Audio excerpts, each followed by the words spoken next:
Recibimos a nuestra querida amiga Majo. ¿Cómo estás, Majo? Muy bien, la verdad que muy bien. Ante todo, feliz Día de la Madre a todas las mamás, a las que están presentes y, como en mi caso, sé que está en el cielo y que siempre me acompaña. Bueno, feliz día, Majo, feliz para vos también, ¿eh? Ya nos saludamos hoy tempranito, pero bueno, lo hacemos también en público. Sí. Una gran madre, ¿eh? Y bueno, tenemos un invitado de lujo. Lujo total, pedido por toda la gente. Por todos, pedidos. Mirá, hasta para las próximas capacitaciones lo están pidiendo. El tema es que el doctor Schenker está muy ocupado. Está muy ocupado. Ese es el tema. Papá de Malena y Martina, médico pediatra del Hospital de Niños, el Hospital Alasia y también San Roque, en Paraná. Así es. Bueno, ¿cómo estás, Andrés? Muy buen día para todos, muy bien. Bueno, muy muchísimas gracias. La verdad que muchísimas gracias porque es un domingo especial, que vos también tenés tu esposa, seguramente no sé si la tenés a tu mamá también. Y bueno, están todos en los preparativos. Pero regalarle este espacio a todas las mamás, especialmente a todas las mamás que forman parte de este equipo de Majo, que tienen sus hijos con discapacidad y que qué notable el trabajo que hacen ellas con sus hijos. Yo creo que para mí son elegidas, son mujeres especiales porque tienen que tener no solamente el amor, sino la tolerancia, la paciencia, la constancia. Y estuviste dando una charla en la última vez que fue Majo acá en el Museo de la Constitución. Y bueno, nos pedían como dijo Majo, esta entrevista. Y bueno, hablarles de esas mamás, ¿no? ¿Qué pasa con esas mamás que están abocadas a sus hijos? ¿Qué pasa con la relación con sus hijos? ¿Cómo se torna al ser? Porque nos volvemos sobreprotectoras, ¿no? Yo como mamá me imagino que soy súper protectora. ¿Hacemos bien? ¿Hacemos mal? Recién estaba hablando Ana Blanc sobre el colecho. ¿Qué opinión tiene usted del colecho también? Para todas las mamás, es importante saber la opinión, en este caso de una sexóloga, y en este caso yo le dije a Ana, mirá que viene el pediatra, vamos a ver qué opina de esta etapa tan importante donde se juega también la relación entre las parejas. Muy bien, bueno. ¿Qué temita que te planteé? Muchos, muchos. Bueno, antes que de nada, bueno, muy feliz Día de las Madres a todas las madres, a las que están, a las que no están. Pero más que feliz Día de las Madres, yo siempre planteo la palabra maternar, ¿sí? Porque maternar no solamente es ser madre, maternar es proteger, es cuidar, es aceptar, es respetar, es duelar, rezar, añorar, abrazar, guiar, llorar, renunciar, es brindarse a uno o a otro. No solamente uno materna hacia sus hijos, sino materna hacia una mascota, puede ser maternar hacia un amigo, una amiga, lo que sea, y eso es una definición muy amplia que no solamente ser madre de un hijo, sino que abarca mucho más. Y hablando un poco de lo que es maternar y abocándonos un poco a lo que es ser madre, o en este caso en general ser padre o mapaternar, como hay una definición muy nueva de todo esto. Mapaternar, ¿qué significa? Sí, mapaternidad, porque no solamente maternan las madres, también el padre, también maternan, ¿no? Así que es una definición muy amplia. Entonces, hoy cuando me plantean el tema de ser madre o ser padre de un niño con discapacidad, yo lo puedo hablar en primera persona. Primero que todo, podemos decir que nadie nos enseñó a ser ni madre ni padres. Llegamos tarde a todo esto, lo que es ser papá, ser mamá. ¿Por qué digo llegamos tarde? Porque nadie nos preparó para esto. ¿Quién nos preparó para llegar a la edad de, o el momento de tener a nuestros bebés en las manos? Nadie. ¿Por qué? Porque culturalmente no se nos enseña eso. Biológicamente uno sí lo va viendo, uno lo va mamando en el sentido de que lo va observando en nuestros amigos, en nuestros hermanos, en nuestras familias conocidas, pero nuestras madres no nos enseñan, nuestros padres no nos enseñan, las escuelas no enseñan, el entorno no enseñan, los clubes no enseñan, y parece como que es un tabú todo esto. ¿Por qué? Porque llegamos al momento de tener nuestro bebé en las manos, llegamos al momento de tener que hacer un curso preparto para darnos cuenta de un montón de cosas, el que tiene accesibilidad a hacerlo, el que no lo tiene no. Entonces llegamos al punto de tener que aprender con nuestro bebé en las manos, y ahí es muy difícil, ¿sí?, guiarnos. Entonces llega el momento donde tenemos una guía de lo que es el niño normotípico, de cuáles son las pautas que va a llegar a ir teniendo todo en el día a día, y de repente nos chocamos con una gran realidad cuando nos toca algo distinto.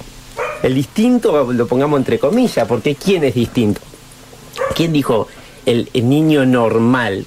¿Qué es normal? Claro. ¿Qué es normal? ¿Qué es normal? ¿Qué es normal? Definamos normal. ¿Quién dijo que lo normal es normal? Entonces ahí es donde abrimos un gran paréntesis, donde hay definiciones donde hacen que uno tenga que reevaluar un montón de situaciones o definiciones y empezar a encarar el tema desde otro lugar, donde el aprendizaje que nosotros pensábamos que teníamos, no lo tenemos más.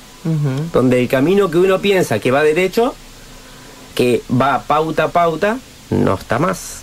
Donde empezamos a correr atrás de la zanahoria, como digo yo, y el camino te lo define tu hijo, tu hija, ¿sí? Donde ya no tenés más pautas que esperar a cumplir. Va a sostener la cabeza al tercer mes en un bebé, no lo sostiene. Va a hablar al año, o va a empezar a decir sus primeras palabras, o va a tener un contacto visual, no lo tiene. Y ahí empezamos con el trastabilleo de lo que es esta maternidad, de lo que es la dificultad, donde nos encontramos con la discapacidad, ¿sí? Entonces es ahí donde empieza a ser todo el camino mucho más difícil. Tal cual. ¿Sí? Se complica. No sé si se complica, o sea... Porque uno no está preparado, porque ya te digo, bien dijiste vos, que es normalidad, porque también nosotros como papás, que no, en mi caso no he tenido hijos con discapacidad, pero he tenido conflictos del desconocimiento, y que ahora uno lo ve y dice, caray, cuando entraste dije yo, no haber estado informada con profesionales como estamos ahora, para poder evitar un montón de situaciones que a la larga traen consecuencias para los hijos. La realidad es que no deberíamos ser información en el tema del profesional, debería ser algo más cultural, donde nosotros deberíamos tener quizás una orientación desde los colegios, donde las niñas en general, o en general todos los niños deberíamos tener conocimientos básicos sobre lo que es salud, conocimientos básicos sobre lo que son los cuidados hacia el prójimo, ya desde la base nomás deberíamos tener todos una base de saber lo que hacer ante un evento adverso, ¿sí? Podemos hablar de RCP en colegios. Hay maestros en generales que no tienen un curso básico de RCP y trabajan con niños. No hay capacitaciones en lo que es abordaje de niños con discapacidad. Y hoy las escuelas están, todas las escuelas están como abarrotadas, por así decirlo, de niños con integración, y no tienen cómo abordarlos en forma adecuada, porque quizás las condiciones no están dadas, no por culpa de las escuelas en sí, sino hay un problema más macro donde de repente hay mucha cantidad de niños en integración y no está la preparación adecuada. Entonces parece como que todo es muy difícil, y volvemos otra vez a lo mismo. ¿Por qué es difícil o todo se dificulta? Porque no hay preparación. Entonces, si partimos de la base que ya no tenemos información desde la base, ¿sí? Desde lo que es una maternidad, por así decirlo, y nos encontramos con que es dificultoso tener un niño en cualquier situación, imagínense para una escuela, en una situación normotípica, empezar a tener un niño con discapacidad. Parece como que todo se desmorona, y termina siendo una construcción en el día a día, y después se van aceitando los procesos hasta que empieza a prepararse todo como para poder abordar. Entonces llega un momento donde ya cuando tenemos 1, 2 y empiezan a normalizarse, por así decirlo, el día a día, es como que todo empieza a facilitarse. Entonces ahí los procesos empiezan a estar como más arraigados, como para que la escuela en sí pueda aceptar otros niños y empezar a tener elementos y empezar a tener distintos abordajes y poder encarar otras situaciones o situaciones especiales en el caso de un niño que está teniendo una crisis y demás. Pero bueno, yo creo que como hablamos desde un principio, yo creo que necesitamos de empezar a formar nuevas bases como para poder encarar discapacidad o no discapacidad. Tal cual. Es así. una de las cosas que, bueno, vos también sos parte, que desde las organizaciones, de los grupos de padres, desde diversidad, nosotros tratamos de poner nuestro granito de arena y como vos viste, las escuelas, los docentes, los profesionales quieren aprender de todo esto, porque es así, porque como decís vos, no están preparados, tampoco como profesionales estaban preparados para esto nuevo que se presenta, porque nosotros hablamos de autismo, pero cuando hablamos de todas las enfermedades, cuando hablas de discapacidad en sí, aprender, es difícil aprender con un bebé neurotípico, más cuando te presentan con una discapacidad. Es difícil hacer todo el duelo, por decirlo de alguna manera, cuando el hijo esperado no es como uno se lo imaginaba, sino que es como es, y así lo tenés que aceptar y así tenés que aprender y ayudarlo, porque en esto se aprende día a día, porque ellos te enseñan día a día, porque lo que vos también podés aprender en un librito, cada chico es diferente, y hoy está así y mañana está espléndido y te dice, como nos dicen a nosotros, ¿qué te pasa que tenés esa cara? Y entonces vos decís, ¿qué pasó? Te están enseñando y vas aprendiendo. Como hay papás que no, que todavía están esperando que empiecen a hablar. Pero es así, es ponerte las pilas así a full todos los días y arrancar y decir, vamos aprendiendo con ellos y no podemos bajar los brazos nunca. Eso no nos lo podemos permitir como mamás y es muy difícil como mamás lavarnos la cara, secarnos las lágrimas y seguir todos los días, porque es así. Porque hasta que vos entendés que este es tu hijo y que así con él vas a salir adelante, que tenés que prepararte, no solamente vos como mamá o papá, como dice Andrés, papá y mamá, y no sé el término nuevo que tienen, sino tenés que preparar a la sociedad. ¿Por qué? Porque tienen que empezar a ser empáticos y nosotros no somos eternos como padres. Entonces, nos preparamos nosotros, preparamos a nuestros hijos y enseñamos a la sociedad a que sean empáticos, porque la discapacidad toca a la puerta en cualquier momento. Y la importancia de buscar profesionales que estén involucrados, ¿no? Y que sepan, porque no todos, Majo, cuántos testimonios acá de mamás que han venido y los pediatras recién a los 4 o 5 años detectaban que tenían TEA o algún otro problema. Entonces eso habla de esta nueva generación de médicos que se involucran también en esto. No sé si hay perfeccionamientos, un médico puede, el tema de la discapacidad también en específico, ¿es algo que ustedes tienen que estudiar aparte o ya viene? La gran realidad es que la formación en sí te va preparando para todo esto. El tema es que nos vamos chocando todos los días con las realidades que cada vez van siendo más diferentes. Ajá. Y después, obviamente, las capacitaciones van dependiendo de lo que son las sociedades, especializarse, de la formación. Después ya pasa por una cuestión de interrelaciones con especialistas, y ya lo que es la formación en sí depende ya de una cuestión personal. Claro. Y después ya depende de las sociedades científicas que obviamente nos van actualizando día a día. Más allá de todo eso, hay una palabra importante que plantea Majo, que es empatizar.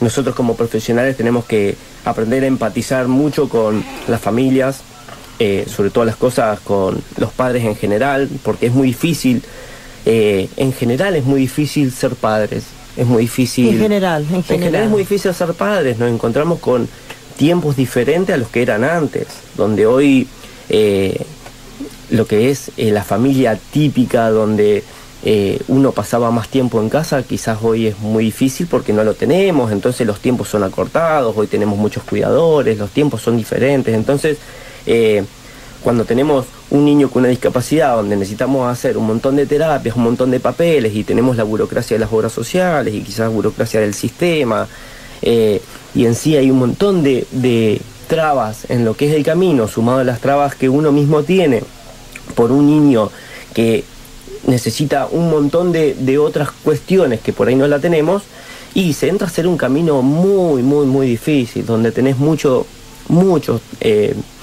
problemas en el medio, donde terminás haciendo todo esto una bola gigante donde no terminás parando nunca. Entonces, cuando uno está con un problema, se termina poniendo a la defensiva. Entonces parece como que uno va y ataca al profesional o ataca a la sociedad, entonces uno está a la defensiva como que todo el tiempo el problema es del otro. Claro. Y la gran realidad es que acá es un problema general, porque es un problema desde macro a micro, desde la sociedad en general a la familia y de la familia a la sociedad.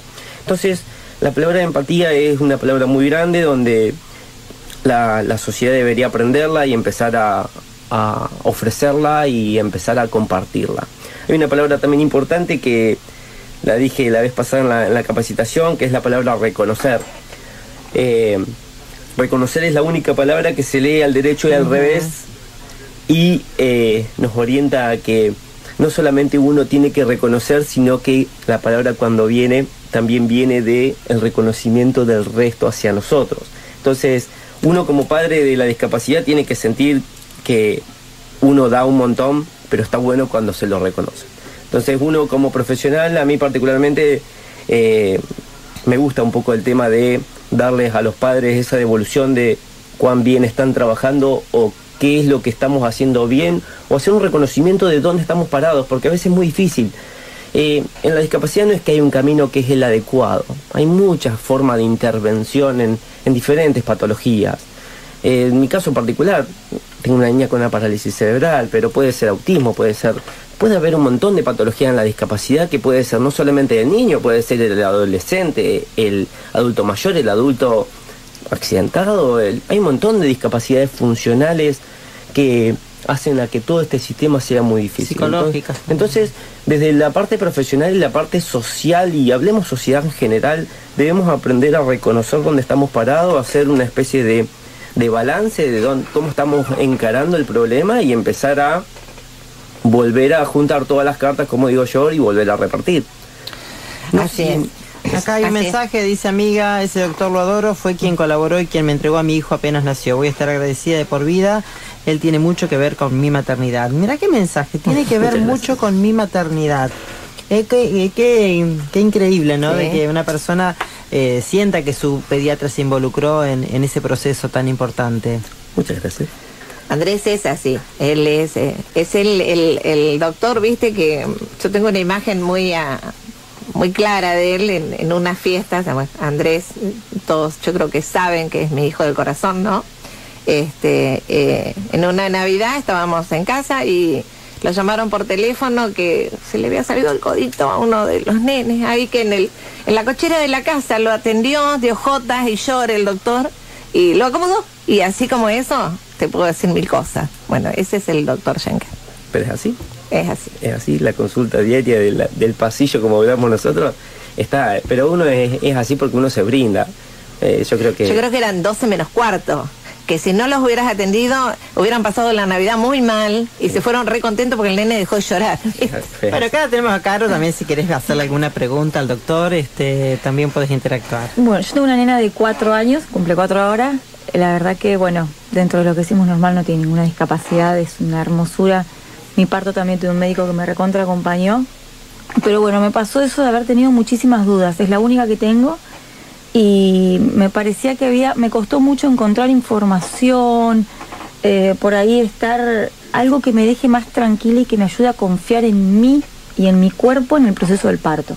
Bien. Es más, el parto se me hizo larguísimo, terminó naciendo por parto natural, pero se me hizo larguísimo por miedos, por desconocimientos que había y por algunas cuestiones que, si bien, o sea, hay bastante información ahora, pero a veces costaba un poco eso, el que me ayuden a confiar en mi cuerpo, en mi proceso, en la sabiduría que yo tengo con mi cuerpo, y en facilitar el nacimiento. Así que bueno, todo lo que escuché también me encantó y me parece que es una información hermosa para que esté disponible para todos y eso, preparar a la sociedad para todo, bien, para que nos facilite la paternidad a todos. Hoy por hoy hay una gran realidad que también yo me lo autoplanteo a mí. Nos falta volver a confiar un poco en los procesos naturales. Yo creo que hoy vivimos una sociedad donde patologizamos el 99% del todo.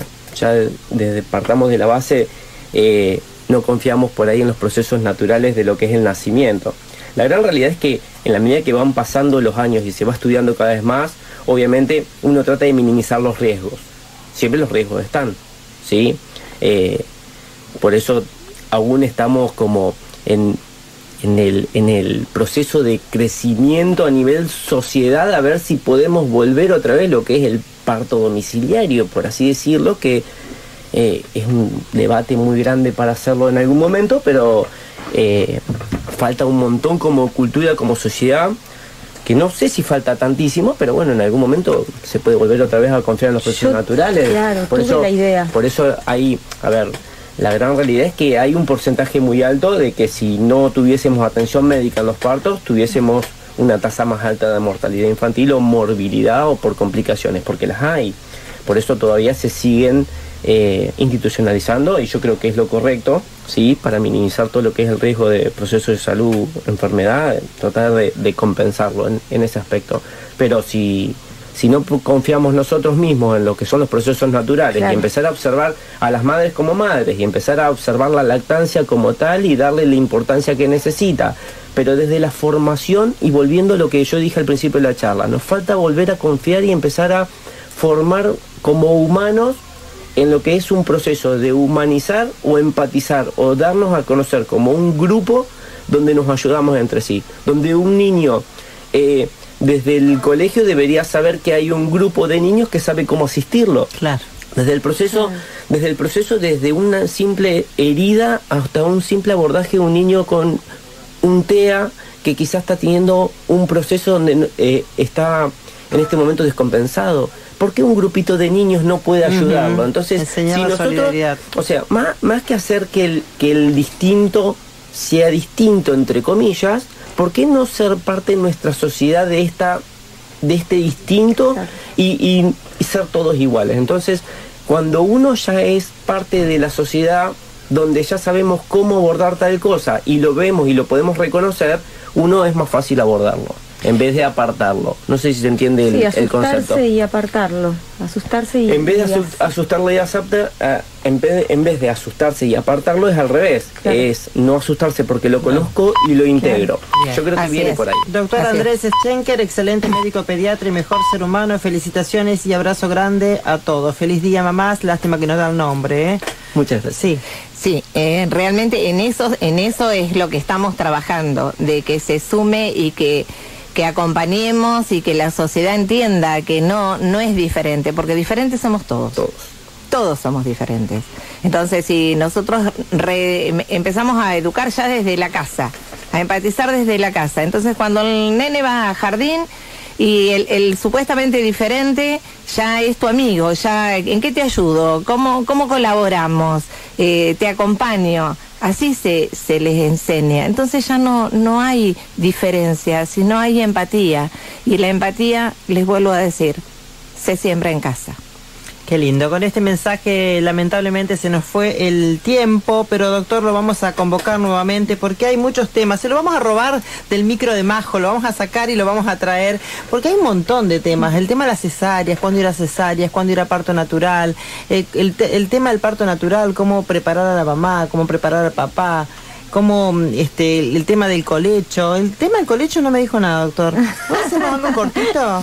Cortito. Bien, con respecto al colecho, las sociedades científicas, por decir la Academia Americana de Pediatría y la Sociedad Argentina de Pediatría, recomienda, ¿sí?, no realizar colecho. La gran realidad es que debería estar el bebé en su cuna, ¿sí?, y los padres en su cama. Pero sí, hoy podemos hablar de lo que se llama colecho seguro, ¿sí?, donde hay pautas donde el bebé tiene su lugar, ¿sí?, en el colecho con los padres, donde hay distintos requisitos y distintas pautas que hacen a que este colecho minimice los riesgos de lo que se llama la muerte súbita del lactante. Es un tema que también me gustaría... Lo podemos hablar en otro oportunidad. Doctor, por favor, ese tema lo quiero instalado urgente. Perfecto. Bueno, hola, buenos días a las madres, para todos, tengo un bendecido día, soy mamá de Valentín de 8 años y cuando nos entregaron el diagnóstico fue tan difícil, pero mucho más cuando el profesional es el que te lo dice y nada más la falta de empatía que había hace 4 años atrás.